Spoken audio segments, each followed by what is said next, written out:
안녕하세요. 예수비전성결교회 안희한 목사입니다. 충격적인 글 내용을 하나 읽었어요. 중국에서 한국인은 이렇게 살해당한다. 충격이죠. 중국에서 한국인은 이렇게 살해당한다. 한국인이 중국에서 위험에 빠지는 경우가 많은데 술 퍼마시는 거, 또 여자 찾아다니는 거, 또 돈 자랑하는 거, 이런 것이 범죄 유발의 주요 원인들이라고 합니다.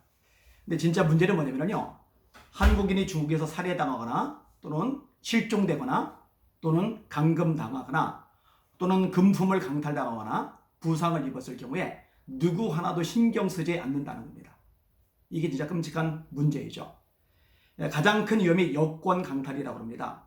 한국 여권이요, 위변조가 쉽답니다. 일본이나 미국 여권에 비해서 훨씬 쉽답니다. 그리고 이 여권을 위변조해서 활용하거나 팔아먹게 되면요, 팔자 고칠 만큼의 수익이 된다고 합니다. 실제 예가 뉴스1 기사로 나왔어요. 우리나라 기사로 나왔던 겁니다. 제가 그대로 읽어드릴게요. 19년간 실종 한국인 행세, 여권 위조 입국, 생활해온 중국인들. 내용이 굉장히 충격적입니다. 실종 한국인 명의로 여권을 위조해 국내 입국해 19년간 한국에서 생활한 중국인 4명에게 징역 1년에서 집행유예 2년이 선고됐다. 인천지법 형사 1단독 박희근 판사는 불실기재 여권행사, 출입국 관리법 위반 등 혐의로 기소된 중국인 A씨에게 징역 1년을 선고했다.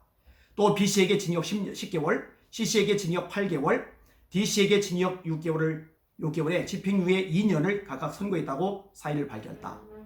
A씨 등은 2000년 4월 22일 중국에서 브로커를 통해 위조한 여권으로 한국에 입국해 생활한 혐의로 기소됐다. 이들은 브로커를 통해 행방불명된 한국인들의 이름으로 여권을 위조해 실종된 한국인으로 19년간 살아온 것으로 조사됐다. 아니, 19년간 실종된 한국인 이름을 가지고 한국인인 양 행세하며 살았는데 징역 1년이 말이 됩니까? 그것도 집행유예 2년? 야, 이 대한민국 사법부 심각합니다. 정말 심각합니다. 여러분, 끔찍하지 않아요? 실종된 것을 알고 위조 여권을 만들어서 19년간 사용했다.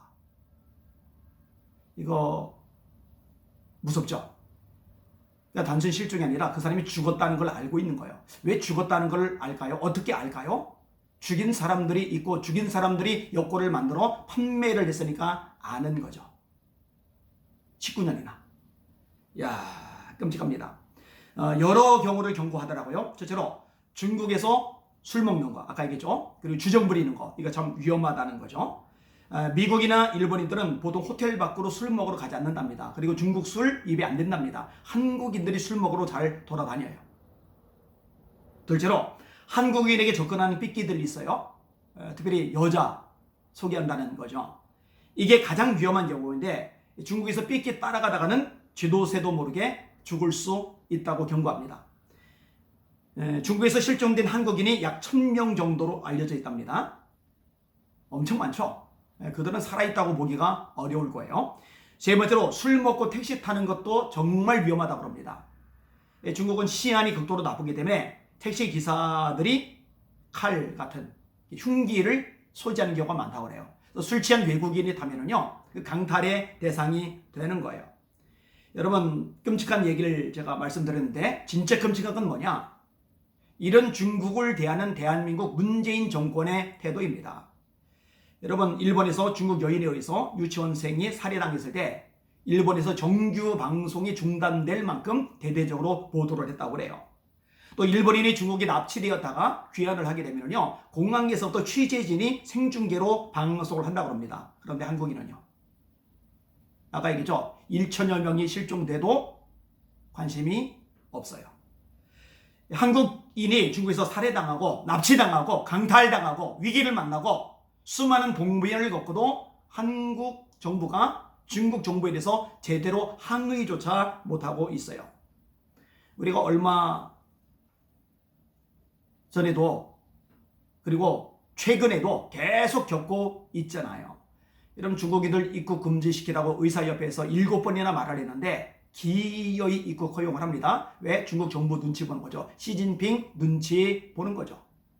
시진핑을 어떻게든 대한민국에 초청하려고 그렇게 액을 목걸이를 하죠. 참 비참하고 가슴 아픈 현실입니다.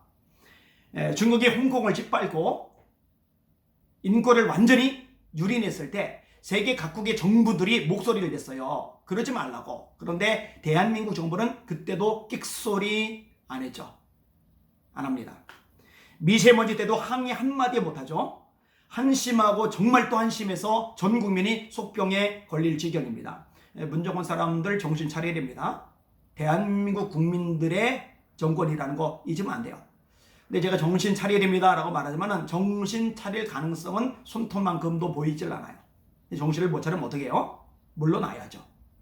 물러나야 제대로 된 사람들이 제대로 대한민국 통치하고 대한민국 국민들을 보호하고 중국 같은 나라에 끽소리 못하는 굴욕 외교가 아니라 할 말하는 정상적인 외교가 가능해지겠죠. 대한민국 잘 지켜나가야 됩니다. 여러분 기도 많이 하세요. 저희 교회도 모일 때마다요. 개인 기도 접어두고 가정적인 기도 접어두고 뭐 사업이나 직장 놓고 기도하는 거 다 접어두고 나라를 위해서 기도를 계속 시켜요. 이 대한민국을 삼키려는 공산주의형 떠나갈지어다 선포하며 기도하게 만들어요. 음란해요. 차별금지법 폐쇄될지어다. 낙태법을 없앴잖아요. 모자버건법 통해서 태아를 살해하도록 형성이 다 된 태아까지 죽이도록 만들려고 하잖아요. 끔찍한 살인해요. 박살나야 되죠. 북한의 김정은 정권 무너질지어다. 박살날지어다. 그것도 계속 선포하며 기도하게 만들어요. 김정은 정권과는 타협이 안 됩니다. 있을 수가 없어요. 그 정권이 무너져야 북한 땅에 자유롭게 예배하고 기도하고 찬송하는 것이 말씀을 선포하는 것이 가능해집니다. 그래야 남과 북이 연합해서 함께 땅끝까지 선교하다가 재림하시는 주님을 영접할 수가 있는 거죠. 이런 것들 우리가 기도해야 됩니다. 다음 세대 너무 무너졌잖아요. 회복을 위해 기도해야죠. 선교 강국이 되어야 되는데 교회들이 힘이 빠지고 약해지니까 선교가 같이 약해지고 있어요. 이거 큰일이에요. 큰일. 이거 목숨 걸고 기도해야죠. 이렇게 이따 금요 예배 때도 목숨을 걸고 기도할 겁니다. 여러분들도 있는 대로 가능한 대로 여러분이 섬기는 교회 가서 기도하시고 교회 갈 여건이 안 된다면 스마트폰이라도 붙잡고 함께 말씀 듣고 함께 나라와 민족을 위해서 기도해 주시길 바랍니다. 하나님이 살아계시고 전능하시기 때문에 저와 여러분의 기도를 듣고 놀랍고 위대한 일을 행하실 것입니다. 하나님 한 분 외에는 소망이 없어요. 한 줄기 빛도 보이잖아요. 그러나 하나님이 역사하시고 개입하시고 도와주시면 큰 일들이 일어납니다. 그 하나님 바라보고 같이 기도하는 이 금요밤 되기를 주님의 이름으로 부탁을 드립니다. 날마다 주님 바라보고 승리합시다. 할렐루야.